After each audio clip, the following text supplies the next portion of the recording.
Guys, आज की इस वीडियो में हम इंडियन कॉन्स्टिट्यूशन भारत के संविधान के बारे में कुछ महत्वपूर्ण तथ्यों के बारे में पढ़ेंगे। कुछ ऐसे तथ्य हैं जो आप नहीं जानते, कुछ तथ्यों के बारे में जानते हैं, कुछ ऐसे होंगे जो आप नहीं जानते। तो बारी बारी से इनको पढ़ते हैं और समझते हैं।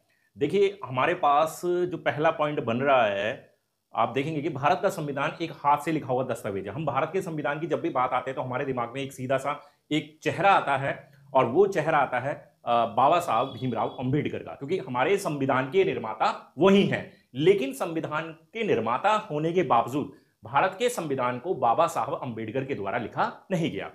संविधान को लिखने का जो श्रेय जाता है वो जाता है प्रेम बिहारी नारायण राय ज्यादा। और भारत का संविधान एक ऐसा संविधान है जो हाथ से लिखा हुआ था। जी हां, कोई मशीनी लैंग्वेज का इसमें इस्तेमाल नहीं किया गया, कोई टाइपराइटर का इसमें कोई इस्तेमाल नहीं किया गया, सीधे सीधे हाथ से लिखा गया था इटैलिक स्टाइल में। जो हमारे प्रेम बिहारी नारायण रायजादा जो थे, ये कैलीग्राफी एक्सपर्ट थे, और ये जो इन्हें ये खूबी मिली थी, ये इन्हें इनके दादाजी से ही मिली थी। अब कैलीग्राफी क्या होता है प्यारे बच्चों? कैलीग्राफी में क्या होता है कि कैलीग्राफी एक प्रकार की आर्ट है सुंदर लेखन की। ठीक है, कैलीग्राफी एक प्रकार की आर्ट है जिसमें सुंदर लिखा जाता है। तो इसमें ये एक्सपर्ट थे और इन्हीं के द्वारा हर एक पन्ने को प्रेम बिहारी नारायण रायजादा के द्वारा ही लिखा गया था। लेकिन इसमें दो कलाकारों का नाम और आता है, और वो आता है कि जो हमारा जो संविधान लिखा गया उसकी जो पेपर है उसको डेकोरेट करने का, उसको सजावट, उसको एक नई पहचान देने का, एक नया चेहरा देने का। तो वो जाता है शांति निकेतन के दो कलाकार थे, व्यवहार राम मनोहर सिन्हा और नंदलाल बोस, जिन्होंने इसको अपने हाथ से सजाया था। अब इसके बारे में एक फैक्ट मैं आपको और बता दूं कि जो प्रेम बिहारी नारायण रायजादा थे, उन्होंने इस भारतीय संविधान को लिखने के लिए एक भी रुपया नहीं लिया था। वो भागे भागे पंडित जवाहरलाल नेहरू जी के पास पहुंचते हैं और कहते हैं कि मैं ये आपका संविधान लिखूंगा और बिल्कुल फ्री लिखूंगा, इसका मैं आपसे कोई भी पेमेंट नहीं लूंगा, बट मेरी एक शर्त है कि जो संविधान होगा उसके हर एक पेज पर मेरे हस्ताक्षर होंगे, और जो संविधान का अंतिम पृष्ठ होगा उस पर मेरे और मेरे दादाजी की फोटो होगी। तो यह बात पंडित जवाहरलाल नेहरू जी ने स्वीकार कर ली, और ऐसा ही भारतीय संविधान में है। आगे बढ़ते हैं, यह अहम जानकारी आपको पता लगी। इसके बाद हम आगे बढ़ते हैं कि भारतीय संविधान विश्व का सबसे लंबा संविधान है। ठीक है, ये तो आप पढ़ते हैं, जीके में ज्यादातर मोस्ट इंपोर्टेंट पॉइंट बनता है। 25 भागों में बटा हुआ है, जिसमें 448 आर्टिकल और 12 शेड्यूल थे। जब भारत का संविधान लिखा गया था तो उसके अंदर 395 अनुच्छेद थे, ठीक है, आर्टिकल, और उसको 22 भागों में बांटा गया था और 8 अनुसूचियों में रखा गया था। ठीक है, आज भी ये 395 ही अनुच्छेद हैं, लेकिन पार्ट पार्ट बनने की वजह से इनकी संख्या 448 बन जाती है। इसका अंग्रेजी संस्करण में कुल 1,17,369 शब्द हैं, जिन्हें लिखने में 254 पैन निब्स का इस्तेमाल किया गया था। प्यारे बच्चों, 254 पैन निब, और वो निब भी स्पेशल थी, जो कि कहां से मंगवाई गई थी? इंग्लैंड से मंगवाई गई थी, इंग्लैंड के बर्मिंघम। कहां से मंगाई गई थी? इंग्लैंड के बर्मिंघम सिटी से मंगवाई गई थी। क्लियर? और किस टाइप की निब थी? 303 नंबर की, 303 नंबर की निब का इस्तेमाल किया गया था। ठीक है, उस निब को होल्डर में लगाया जाता था और फिर शाही में डुबोकर लिखा जाता था। तो इस तरह की लिखने की कला का इस्तेमाल किया था यहां पर, और इस पूरे कार्य पर लगभग 6.3 करोड़ रुपए का खर्च भी आया है। आगे बढ़ते हैं हम। संविधान के अंग्रेजी और हिंदी संस्करण की असली कॉपी संसद भवन की लाइब्रेरी में हीलियम के बॉक्स में रखी गई है, ताकि वो काफी लंबे समय तक रहे, खराब ना रहे।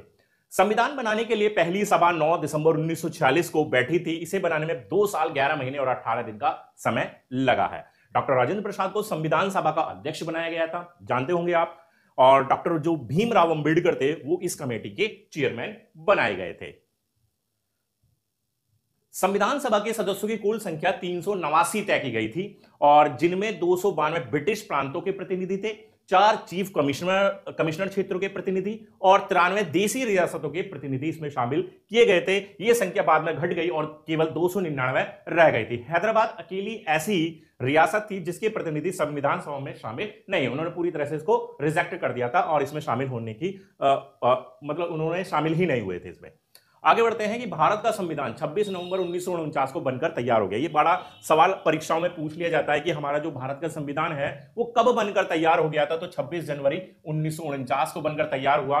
2 साल 11 महीने 18 दिन का इसमें टोटल समय लगा, लेकिन आधिकारिक रूप से 26 जनवरी 1950 को ये पूरे भारतवर्ष में लागू हुआ था। तो 2 महीने बाद इसको पूरे भारतवर्ष में लागू किया गया। तो 26 नवंबर 1949 को बन गया था, अपना लिया गया था, और 26 जनवरी 1950 को लागू कर दिया गया था। ठीक है, और इसी दिन को हम गणतंत्र दिवस के रूप में, रिपब्लिक डे के रूप में मनाते हैं।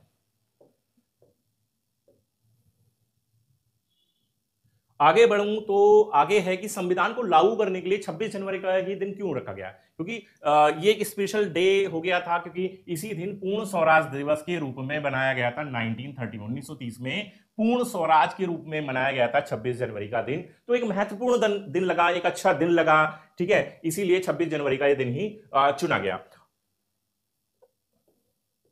और इसके साथ एक अमेजिंग एक ये भी घटना है कि मैं आपको बताता हूं कि भारतीय संविधान को अंतिम रूप देने से पहले इसे चर्चा और बहस के लिए रखा गया था, और तब इसमें 2000 से अधिक संशोधन किए गए थे। इंडियन कॉन्स्टिट्यूशन पर संविधान सभा के 284 सदस्यों के हस्ताक्षर भी देखने को मिलेंगे आप, ठीक है, जिसमें 15 महिलाएं थी। ज्यादातर सदस्यों ने अपने हस्ताक्षर अंग्रेजी में किए और कुछ ने हिंदी में भी किए, लेकिन एकमात्र ऐसे व्यक्ति थे और वो थे अब्दुल कलाम आजाद, जिन्होंने अपने हस्ताक्षर उर्दू भाषा में किए। एकमात्र भारतीय संविधान में एकमात्र व्यक्ति हैं अब्दुल कलाम आजाद, जिनके हस्ताक्षर उर्दू भाषा में देखने को मिलेंगे। अभी जो 26 जनवरी की मैंने बात कही, तो 26 जनवरी को इसको स्वीकृति मिल गई, मतलब ये पूरे देश में लागू हो गया। तो जब इसको अपनाया जा रहा था, 26 नवंबर 1949 को अपनाया जा रहा था, तो बहुत तेज बारिश हुई, और बारिश को हमारा जो हिंदू संस्कृति है, हिंदुस्तान की जो संस्कृति है, उसमें बड़े अच्छे तरीके से इसको लिया जाता है, पॉजिटिव वे में एक्सेप्ट किया जाता है। तो उन्होंने सभी जो इसके संविधान सभा के जो भी सदस्यगण थे, उन्होंने समझा कि ये भगवान की भी एक स्वीकृति है, ईश्वर चाहता है कि ये एक शुभ दिन है, तो शुभ दिन मानते हुए उसको यहां पर 26 जनवरी 1950 को पूरे देश में इसको लागू कर दिया गया था। आगे बात करते हैं कि 24 जनवरी 1950 को संविधान लागू होने से 2 दिन पहले, जब संसद में इस पर हस्ताक्षर किए जा रहे थे, तो उस समय बारिश हो रही थी, जैसे कि मैंने आपको बताया, ठीक है। और संविधान सभा के सदस्यों ने इसे शुभ बताया था। यह संविधान सभा की अंतिम बैठक थी, और इसी दिन संविधान सभा के द्वारा डॉक्टर राजेंद्र प्रसाद को भारत का प्रथम राष्ट्रपति भी चुना गया।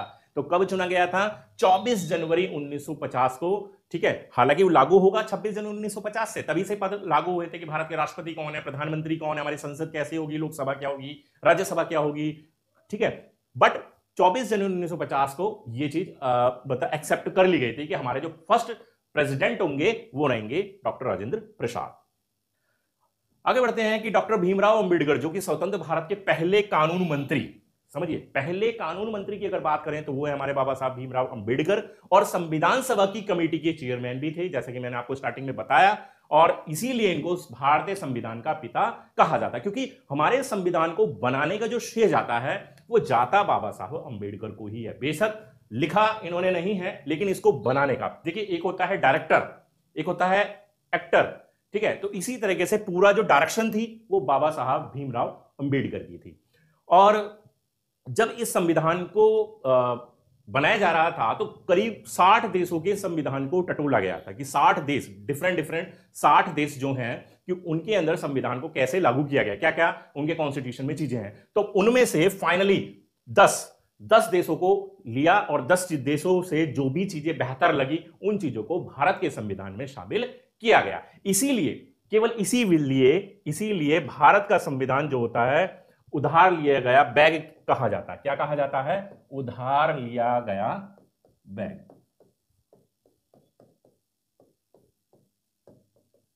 ठीक है, उधार लिया गया बैग। क्योंकि हमने क्या करा है यहां पर उन 10 देशों से जो भी बेटर लगा वो अपने इंडियन कॉन्स्टिट्यूशन में शामिल किया है, ना कि इसको चुराया गया। कुछ लोग बड़ी नेगेटिव सी बातें करते हैं कि भारत का संविधान एक चुराया हुआ संविधान है। ऐसा नहीं है, केवल हमें जो चीजें जहां से बेटर लगी वो चीजें हमने अपने संविधान में लागू किया। हमारा संविधान अन्य देशों के मुकाबले ज्यादा शक्तिशाली है, हमारा संविधान अन्य देशों के मुकाबले सबसे बड़ा है।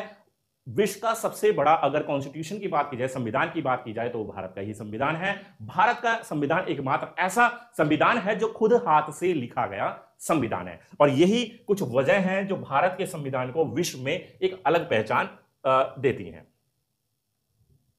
देखिए, जैसे कि मैंने अभी आपको पॉइंट बताया कि भारतीय संविधान दुनिया के 10 अलग अलग देशों से लिया गया है, इसलिए इसे उधार लिया हुआ बैग भी कहा जाता है। संविधान का मूल ढांचा गवर्नमेंट ऑफ इंडिया एक्ट 1935 पर आधारित है। क्लियर? तो गाइस आपको क्लियर हुई संविधान से संबंधित कुछ ऐसे जरूरी फैक्ट, कुछ ऐसे जरूरी तथ्य जो आपको पहले से शायद नहीं पता हो। अनुच्छेद के बारे में पता होता है, अनुसूचियां भाग के बारे में पता होता है, कब अपनाया गया, कब लागू किया गया, कौन चेयरमैन थे, कौन अध्यक्ष बनाए गए, कमेटी में कौन कौन लोग थे, ठीक है। और ये सारी चीजें तो हम जीके का पार्ट है, हम रट्टा लगाकर पढ़ लेते हैं, लेकिन कुछ ऐसे फैक्ट होते हैं जो हमें पता होने चाहिए लेकिन वो पता नहीं होते। इस वीडियो के बनाने के पीछे मेरा मेन रीजन यही था कि वो सारी चीजें भी आपको सही से पता चले। तो आज की वीडियो में बस इतना ही था। वीडियो अगर पसंद आ गई तो लाइक कर दीजिए, शेयर कर दीजिए दोस्तों के साथ, और चैनल को सब्सक्राइब नहीं किया है तो आपका अपना channel Gurukul hub YouTube channel, इसको सब्सक्राइब कर लीजिए। मिलते हैं नेक्स्ट वीडियो में, तब तक ले बाय।